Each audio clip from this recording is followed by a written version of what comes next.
Ibang uri nga pala ng bantam ito, papakita ko sa inyo. Alawit yan sa picture. Yan. Itong ito yung chabo.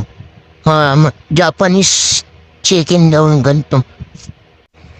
Ito namang isa, ito yung sirama, yung parang sundalong to, parang macho. Ito yung nakit ka sa taas, subukan ngunit pasampa sa isang bantam na nabili. Medyo malaki yung bantam na to. Hindi ka na itong isa kaya ata siguro tinawag na micro bantam. Pero kung hindi niya sinasampang, ginigirian niya lang yun. Sinutuka niya, pero hindi niya naman pinapalo.